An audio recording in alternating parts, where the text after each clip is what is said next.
We don't want to do anything to scare your children. That's the last thing we want to do. We don't want to scare He left home on the night of Saturday, the 14th of September 2019, telling his friend that he was going for a prayer meeting. He then later texted the same friend, telling him that he was abducted by 3 men. The friend only reported the matter to the police 12 hours later. Nothing is said about him trying to reach out to his immediate family. Odd, isn't it? Doctors intensified their strike. So many lives were lost.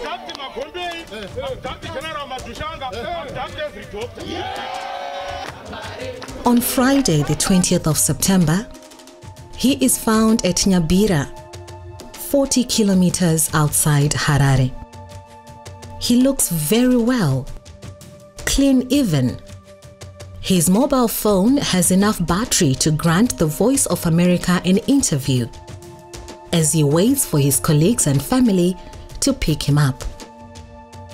One wonders how his battery remained fully charged after being allegedly in the hands of abductors for 5 days.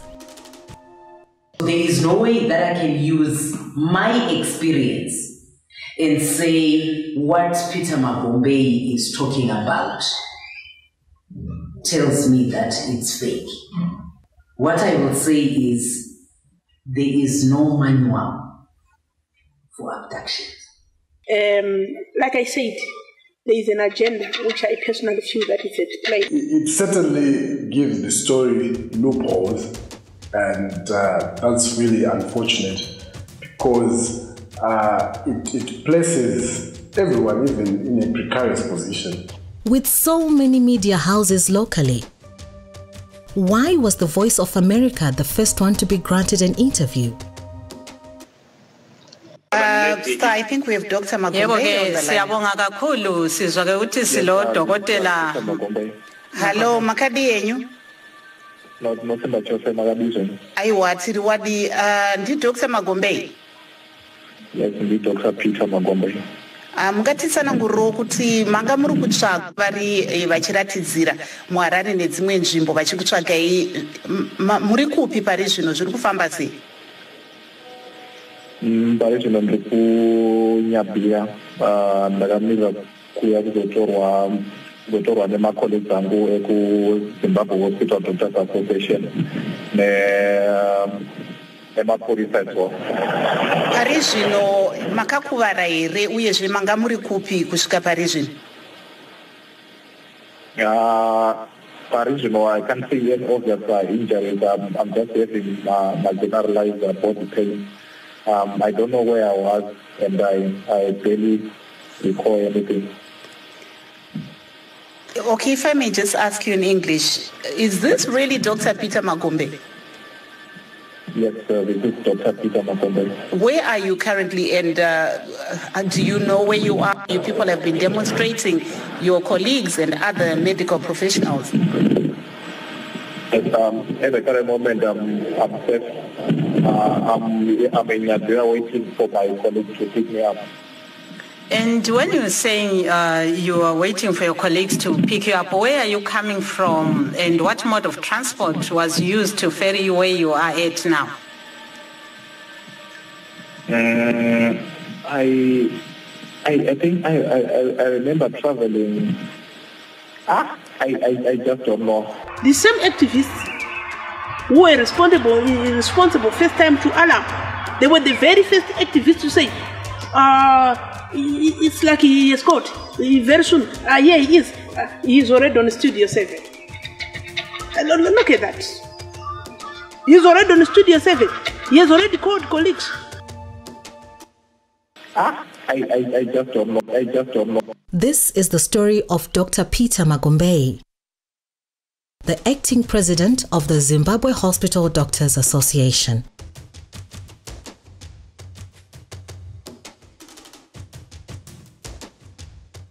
The news of Dr. Magombeyi's abduction and disappearance spread like wildfire on social media platforms. with members of the civil society and opposition political parties putting the blame squarely on the government. However, after the doctor suddenly resurfaced 5 days later, many were left with more questions than answers, and a shadow was cast on whether he was actually ever abducted in the first place. I was one of those people who was very worried and concerned about the abductions that were taking place in the country. The worrisome part is that we were not getting down to the bottom of these abductions. Who was abducting, and what were the reasons, and what was their agenda, and so on. Fortunately, 2 days later, he was returned, or we found him. Now, this is where the issue for me began to be a big puzzle. Dr. Magombeyi's preferred mouthpiece, the Voice of America, asked the doctor what he would say if someone were to say he stage managed the abduction, and this was his response. I don't know. Maybe I need time to think about it. I don't know. Zimbabwe has been experiencing strategic abductions lately. Dr. Magombeyi's alleged abduction was meant to coincide with the 74th session of the United Nations General Assembly and portrays Zimbabwe as the land of major human rights abuses. In fact, I've been on record, being interviewed on this matter. And I said, the facts which are presented immediately after the story, the narrative which we know, all of us, was that Dr. Magombeyi bidded farewell to his colleague and said I was going for an all-night prayer and that I was not going to come back and therefore he must lock the doors. But his colleague only went to report of a missing person, report to the police about 12 hours thereafter. Now, when the situation and the story unfolds, there are a lot of contradictions now about what really happened. Because when we define abduction, we have got to clearly define the point of abduction, the departure point. When was the last time this man was seen? And what has been the background surrounding this personality who is called Dr. Magombeyi? And I'm not in the investigative and police who would investigate these issues. But from common facts, which I have read through personally, and in fact, if there is anything I've ever believed, that it is the effect and the stage managed act of abduction, it is that one by Dr. Magombeyi.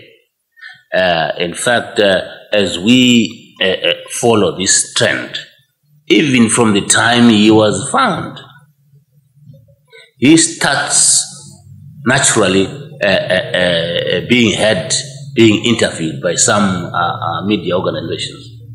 But suddenly he's in the hands of the police. He forgets every medical vocabulary to an extent that he cannot even describe a medical scenario which surrounds him, whether he is mentally disturbed or whatever. But immediately after that, he is jacked up because he's elsewhere. Now, it's unfortunate that sometimes our young people, they tend to be misled, and they tend to think that this is a game of acting. But this has got serious consequences to the country. It has got serious consequences to the views of those who are outside and to the perception which is created outside.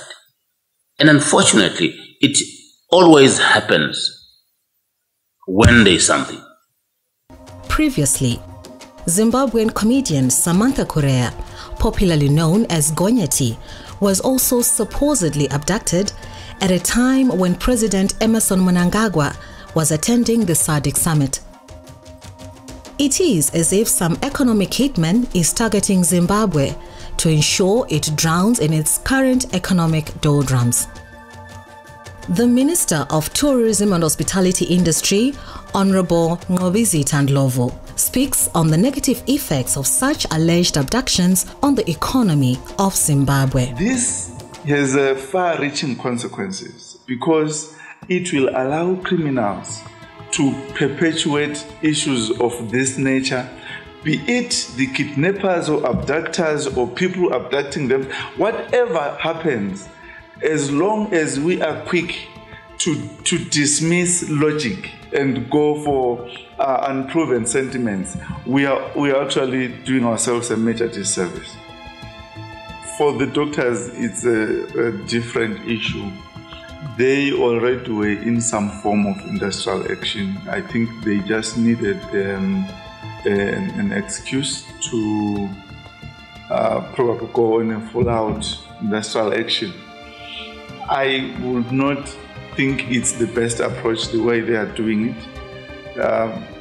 We want to have dialogue to issues that are critical. In our daily lives, family is central.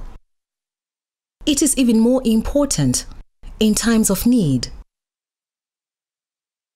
When Dr. Magombeyi was allegedly abducted, he did not contact his immediate family. Instead, he sent a text message to his friend claiming that he had been abducted. Justina Mukoko, a human rights activist, shares her own perspective on Dr. Magombeyi's narration as she speaks to the importance of family in abduction scenarios. For me, my family is very important. I make contact with them every now and then. If I can't call them, I'm sending a message to the family WhatsApp group. So if they don't hear from me for some time, they will actually get worried. For me, that does not make sense. It caused a lot of suffering for my family. I have a brother who went through mortuaries, looking through dead bodies and looking for his sister. I have family members who just looked aside in terms of their own families and came and camped at my house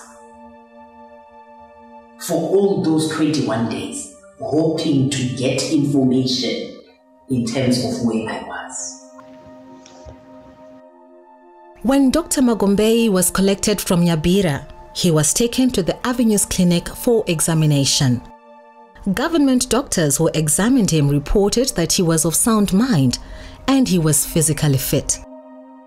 However, his lawyers and civil rights groups demanded that he be released and taken to South Africa for further tests. When you look at yourself as a doctor, have you had a physical exam of yourself? Are you hurt? Give us how do you look physically? Describe to us. I think at the most obvious injuries, I'm just having generalized body pain, but I'm not limping. I don't have any wounds. I'm near normal. Dr. Magombeyi claims that he was tortured and electrocuted during his abduction. Surely, if that were true, then why are there no gruesome images online that have gone viral of the torture suffered by the doctor? Why has the private medical report not been released to date? Why have the rights groups suddenly gone quiet? As if there was never an alleged abduction that took place. I'm not saying that he was kidnapped. But what I can feel here, or what I can see, is that there are more centers of power that are still running around in this country, whereby we have got people from the past dispensation, the new dispensation, and the other people that might have malicious intent to challenge the image of the country. Because if the image of the country is being challenged, it's not for the government, even for the individuals. both in opposition as well as ordinary citizens. Because wherever you are going to go, if you are going to apply for a visa, if you are going to apply for anything else, as long as you've got a Zimbabwean tag, then things won't sell for you. From my standpoint, I would love to believe that it happened the way it was captured by the doctor himself and by his colleagues. However, and in spite of that, the inconsistencies in terms of statements, I'm sure it's a dent even to us who are pursuing justice, even to us who are true blue as far as seeking for the government to be accountable when it comes to issues such as this one. Because at the end of the day, it's the responsibility of the government, whatever happens, it is the responsibility of the government to see to it that the citizens are protected. And so, whether it's the third force or it's the security agencies who are responsible for these morbid acts, the government at the end of the day has got to be accountable. But now, when the victims, for whatever reason, give statements which are inconsistent, I would love to believe that dents our quest and our efforts towards trying to see to it that the government upholds its responsibilities as enshrined and provided for in the Constitution. Obviously, it's a major cause for concern. For me, first as a member of government, but also as a young person, because as I interact with people right across the globe, I know for a fact that what's very important for them is security. And when you hear that there are increasing numbers of abductions in a country, it's very worrying. So it was quite concerning to me, and I really was keen to see what happened. I can assure you that that matter had government seized with it from day one, because we are quite worried about the image of the country. We are quite worried about the security of every citizen. And when someone is abducted, it is a matter of priority to the country. It was just unfortunate and regrettable indeed that then the public sentiment seemed to indicate that they know what has happened. Now it has got some serious ripple effects in the sense that now nobody will be in a position to trust a doctor, because if you look at the way these doctors are justified, you find that it's lives of the people must come first. Of course, the remuneration packages, yes, there are people who studied that. They must be, government must also look into it. You find that if at all you are going to say you are going to abandon patients to pursue that agenda, by the end of the day, what if one day that guy will come out and say, I faked and adopted? What are you going to do? Now, there are people out there who would say it is the state. But for me, I don't even know, because at least some facts should have been delivered. Should have been given to the public, because this became a public matter. People were demonstrating, people were lobbying, and so on. And I think that the general populace out there needs to know what happened. But if Dr. Peter Magombeyi was in himself evidence of an abduction, why did the police and immigration let him leave the country? Why did they not take advantage of the moment to unearth what had happened to him? We spoke to the Assistant Regional Immigration Officer with the Department of Immigration, Mr. Evans Siziba, to try and understand what modalities they had put in place in as far as restricting Dr. Magombeyi, a person of interest in this case, from leaving the country before the investigations were concluded. First and foremost, we are a government department under the Ministry of Home Affairs. And ordinarily, if somebody is under investigations, we work with other security departments. We are normally alerted to put such person on our watch list, and we do seal our borders and to make sure that these people don't attempt to exit the country. But in a situation like the one which is before us for Peter Magombeyi, what happened is the minister and the commissioner general of police were taken to court, and the court order was issued to allow Peter Magombeyi to travel for medical reasons outside the country. And as such, the doctor was allowed to travel because of that court order. There is no way we can stop him. As I've already indicated that there was a court order which was granted against our minister and the commissioner of police. There is no way we could have stopped him from leaving the country. So you are in a position to come up with a story that will be in a position to be remembered for the wrong reasons. This is how I feel. But if all doctors are really serious with what they want to do, they should be in a position to confront the government in one piece, other than for them to be fragmented by people who will say, I've done this is an adopt, we have been kidnapped, then people must react. Of course, people will react, and lives are lost. We know that the facilities in health institutions are not good at all, but they are the vanguard to make sure that things are corrected in those institutions. Naturally, we are, as a country, getting out of a period of isolation. And we've said, as a national interest objective, we don't want to be a pariah state. We don't want to remain an isolated state.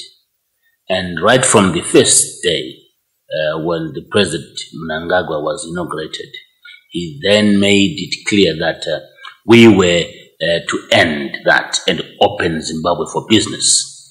And as we did that, the understanding was that that whole end of isolation and getting Zimbabwe to become a family of family of nations, and also to ensure that we can focus on rebuilding the economy of the country, which has been subdued for the past 2 decades. The whole point was that everybody would take that as a national interest for the whole population of Zimbabwe. But unfortunately, as this happens, certain unfortunate members of our society tend to miss it somewhere. And they miss it not knowing the impact and the consequence of what the consumption of these narratives they develop, which ultimately has a causal effect of producing a specific reaction. A specific reaction is that we then have an impediment towards our re-engagement process. We then have an engagement towards our rebuilding of the economy.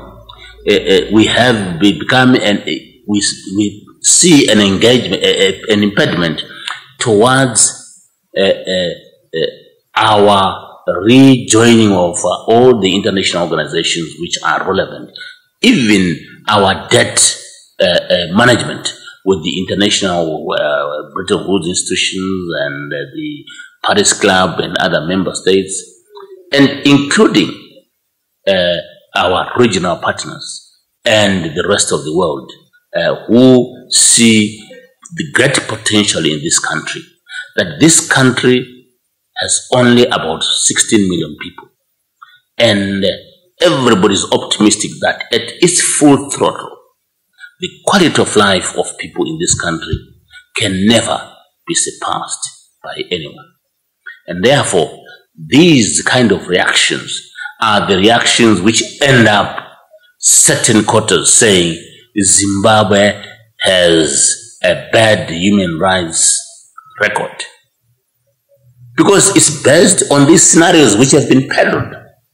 And these scenarios which have been peddled have been communicated to those specific centers or recipients who then react. And normally this happens in a very well-planned way. Yeah, here comes the era again, the new dispensation. We saw the opening up of the citizen space, particularly the freedoms. Freedom to express yourself, freedom to say this, to an extent that sometimes I feel that the opening up sometimes is abused again. Why am I tempted also to say so? I had the message, and what was my position and my appeal? I then said, yes, we got these messages.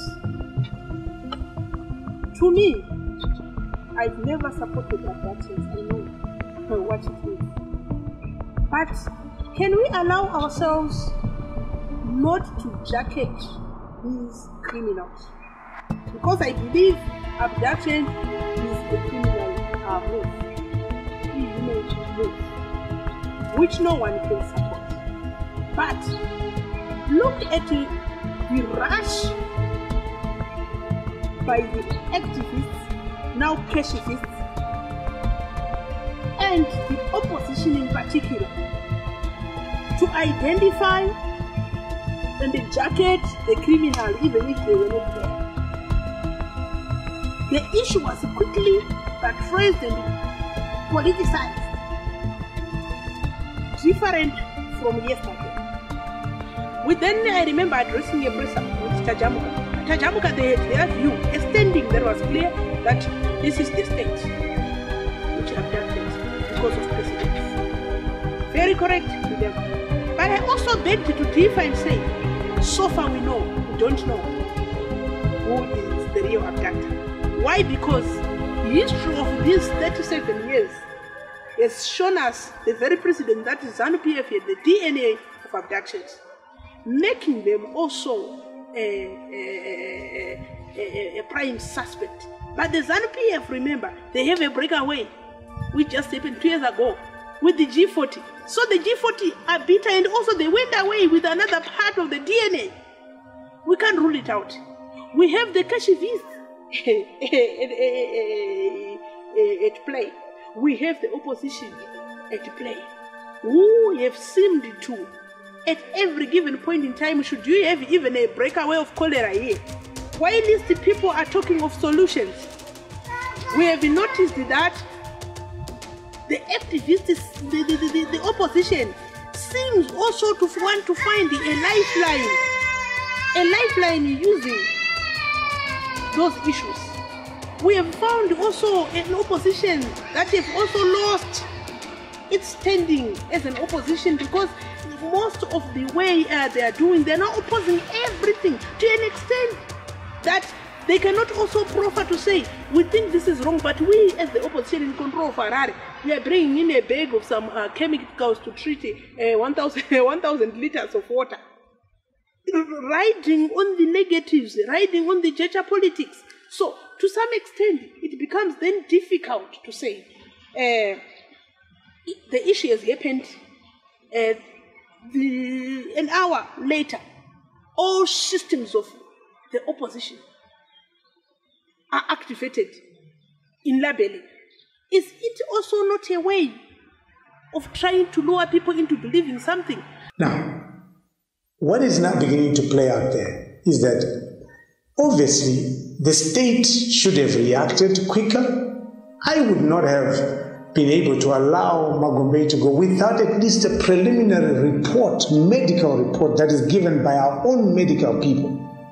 Before you seek for further medical reports, is there, the question that I have now to the medical fraternity here, is there a report about what happened, at least according to our professionals here, even if they needed a second or third opinion? If that is not there, this whole thing begins to be very suspicious of what happened.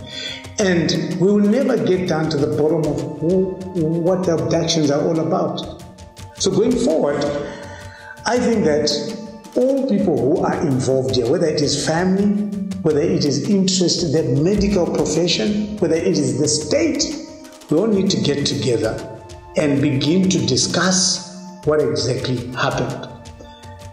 Ultimately, for me, to resolve this issue, a commission of inquiry must be put in place. and I think it's due, level-headed people to ask the relevant question. Why the medical tests were not done? Why he was found where he was? When he disappeared, where was he going? What was the last movements when he disappeared? What were the first movements when he appeared? All these things need to be, so that we don't have another such abduction or any abduction to speak of. The state ought to protect its citizens, and I've said that many times. As Dr. Magombeyi remains in South Africa, lives continue to be lost in Zimbabwean hospitals countrywide as doctors continue to strike. The Zimbabwean economy continues to suffer from lack of investment due to the negative publicity that hogs the nation on the international fora. And above all, we shall continue to speculate on whether Dr. Magombeyi was actually ever abducted, or this was his ticket to a supposedly better life in the United States of America, as unconfirmed reports say that he has already been granted a scholarship. Throughout this story, some clearly funded by the civic society in Zimbabwe have gone all out, insisting that sanctions on Zimbabwe are sustained, using this alleged abduction as a point of reference. Some of our opposition parties do not recognize what are national interests. Tactical differences should be done and should only prevail under a line, a red line, below which you can differ, above which, if you start interfering in national interest about the quality of life, economic issues of the nation and other issues, you have to speak with one voice. I think this is very critical, that we must really understand the concept of national interest. Because if you are a political party, if you are a politician, if you are civil society, then you must really see what are you trying to achieve for the nation. If your interest is for the people of Zimbabwe, then I would not want to see you calling for a weapon of mass destruction, like what I would call sanctions. Because sanctions are indiscriminate. They don't discriminate who. They come in and they destroy whoever they find on the ground. So they are not targeted at all. And these are the issues. So my advice to political parties is that first, let us have national interest. Then after that, below which we can then differ tactically. Then secondly, civil society. Most of these civil society members are Zimbabweans. But we know that sometimes times are hard. But don't really be driven by a pound of flesh in order to totally disclose everything about your personality. I think it is important that we must defend our country. And our country is our people, basically. And at the end of the day, if you don't defend your own people, then you cannot be a politician, because you don't burn a house just because there is a snake in the house. And after that, then you say, now I am the father, after burning the whole house. It doesn't help. So I think that's why it is important as a country that government, the private sector, civil society, academia, everybody, political parties must all work together for a common vision. Some human rights activists are beginning to see the light on the impact of sanctions on Zimbabwe, and Dr. Patson Dzamara had this to say. It must be abundantly clear to all and sundry that some sanctions do not do Zimbabwe any good. That's a fact. Sanctions must be removed. The Minister of Foreign Affairs and International Trade, Honorable Dr. Sibusiso Moyo, touched on the issue of sanctions and implored elements of the opposition that are pro-sanctions to reflect on the harm this impediment has caused to the ordinary Zimbabwean. Sanctions were there for the past 20 years. Sanctions are, as I said, a weapon of mass destruction.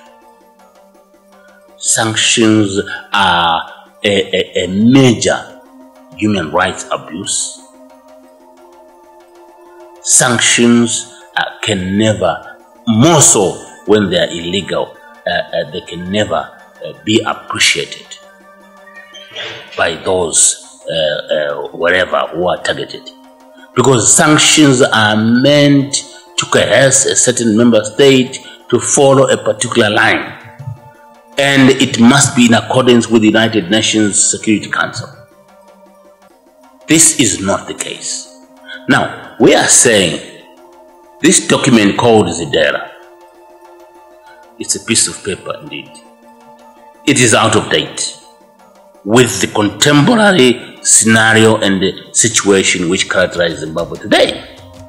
And we are saying it should not prevail, continue to be in existence just because of certain stage-managed narratives which continue to be propagated for the purposes of finding a way of subjugating a perceived political opponent by those who are the major creator of that particular narrative.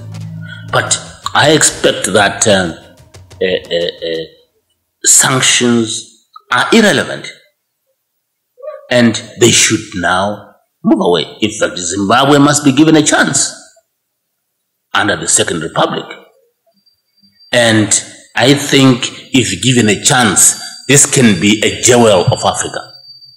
In fact, I've got no doubt that it has got the capacity. Dr. Sibusiso Moyo pleads with every Zimbabwean to put their country first, as the government is busy re-engaging the world in a move that will not only open Zimbabwe for business, but resurrect the once strong economy to its former status as the breadbasket of Africa. To the people of Zimbabwe, all I can say is we need to unite against sanctions. Let us speak with one voice. Let us denounce sanctions. If we have got differences, then these are differences which we sort out here domestically, but not to find an external partner to impose sanctions on the people of Zimbabwe who you say are your electorate. And equally so, I believe that to the people of Zimbabwe, with or without sanctions, at the end of the day, we have got resources which are endowed. This country is endowed with the resources. And we think we can forge ahead. The pain may be now, but the opportunities and the future is brighter.